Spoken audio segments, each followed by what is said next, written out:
Happy Sabbath. I'm joining you from just outside the nurses station here at the New Start program in California. And praise God, I am happy to report that we've been witnessing some really amazing transformations in the health of many of the New Start guests here. What they do here at New Start is they incorporate all of the health principles that we speak about every week in our health chats, but they do them in therapeutic dosages and bathe them in prayer. And the result is miraculous. Hopefully I'll be able to share some of those stories with you next time. Today's health chat, however, is for those who may be praying for healing and healing hasn't come. So healing can actually strengthen our faith, can it? It's amazing to see God answer our prayers here right before us and restore health to someone who is ill. Let's face it, sometimes not being healed can draw us closer to the Savior as well.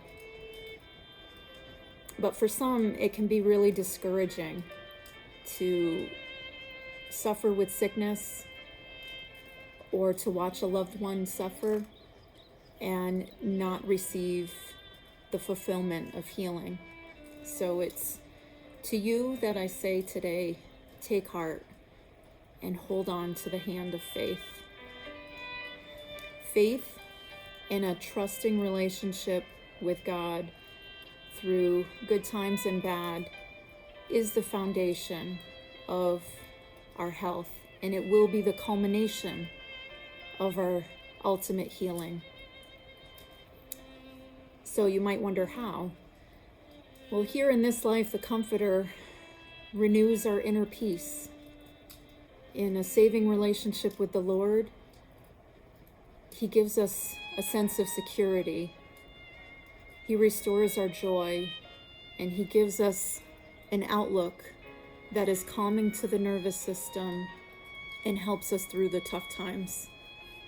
And this benefits our minds, our bodies, and as I said, it's the foundation of good health.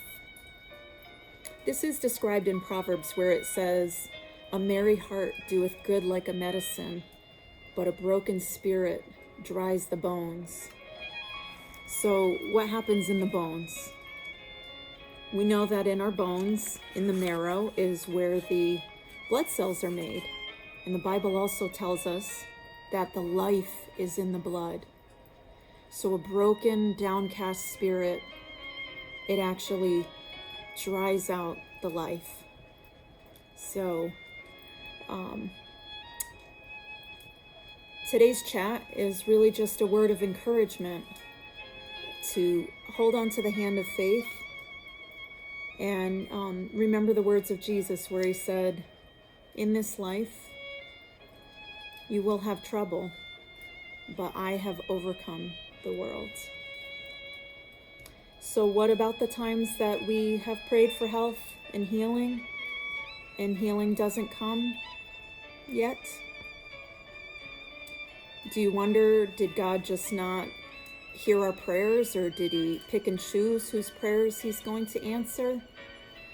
No, He promises healing, and God does not lie. His voice cannot lie. It's creative, it's restorative. God promises healing for His children. For those that we've laid to rest,